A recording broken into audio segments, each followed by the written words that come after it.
सितारों के सफ़र पर खुशामदीद। आज हम एक खास टॉपिक पर बात करने वाले हैं, इमरान खान साहब के ऊपर लगाए गए आर्टिकल 6 के बारे में। लेकिन इससे पहले चलिए देखते हैं कि सितारे इस बारे में क्या कह रहे हैं। खान साहब की पैदाइशी जायचा और आज के सितारे की पोजीशन उनके लिए कैसी है, क्या ये उनके लिए फ़ायदेमंद साबित होगी? सबसे पहले 12 जुलाई को मार्स का ट्रांजिट खान साहब के सेकंड हाउस में हुआ, जबकि जुपिटर भी वहीं मौजूद है।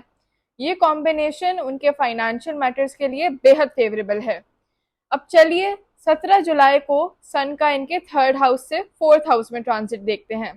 ये ट्रांजिशन उनकी कम्युनिकेशन स्किल्स को नया जोश दे सकता है। फोर्थ हाउस में पहले से ही मर्क्यूरी और वीनस हैं, जो पर्सनल लाइफ में खुशियां ला सकते हैं। लेकिन सिक्स्थ हाउस में केतु और सेवेंथ हाउस में मून भी हैं, जो कुछ चैलेंजेस भी पेश कर सकते हैं। 11th हाउस में रेट्रोगेट सैटर्न और 12th हाउस में राहु के होने से इनके सोशल सर्कल्स और पार्टनरशिप पर असर होगा।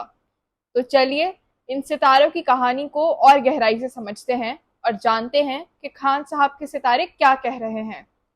11th हाउस में जो सैटर्न रेट्रोगेट पोजीशन पर 25 डिग्री पर है, उससे खान साहब को रिलीफ मिलना शुरू हो गया था।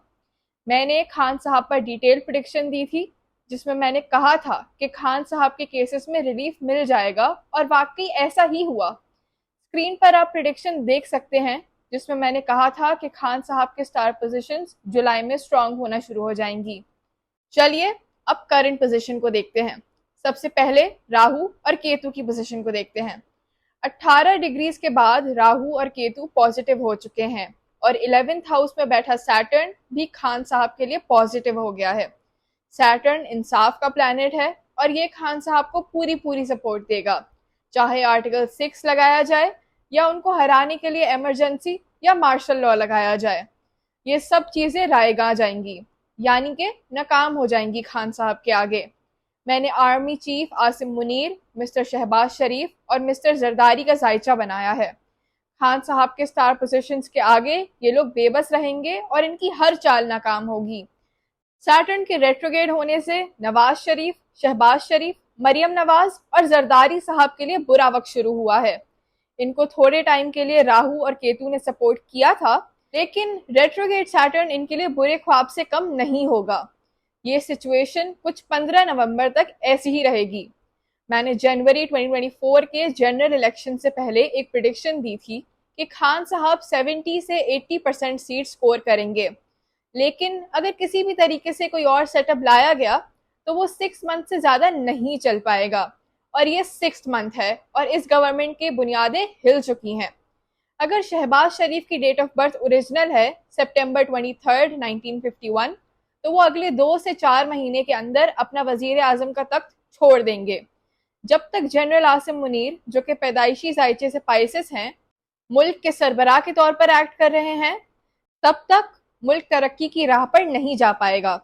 जनरल आसिम मुनीर सारसत्ती को फेस कर रहे हैं, और इनके जो इंटरनेशनल पार्टनर्स थे वो अब इनके दुश्मन बन जाएंगे, क्योंकि इनका सैटर्न इनके 12th हाउस में है, जो इनको इंटरनेशनली नाकामियां देगा, और अब इनको इंटरनेशनल सपोर्ट मिलना भी बहुत मुश्किल हो जाएगा।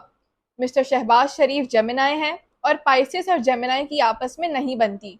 इसी वजह से जनरल आसिम मुनीर की इमेज को नुकसान पहुंच रहा है, और शहबाज शरीफ को तो वैसे ही बदनामियों का सामना है।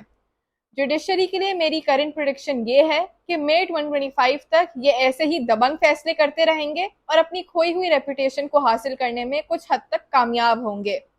फिर आते हैं खान साहब पर। खान साहब के लिए ये गोल्डन टाइम पीरियड स्टार्ट हुआ है, और सितंबर के बाद खान साहब की स्टार पोजीशंस और स्ट्रांग हो जाएंगी, और उनके दुश्मन या सियासी राइवल्स हमेशा रुस्वा ही होंगे।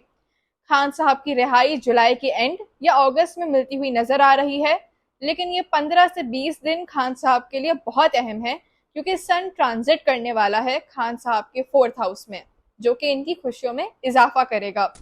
अल्लाह पाक ने इमरान खान साहब को वो इज्जत बख्शी है जिसकी तलब हर इंसान को होती है, लेकिन अल्लाह पाक इज्जतों का मालिक है और सारी इज्जतें उसी पाकजात के लिए हैं।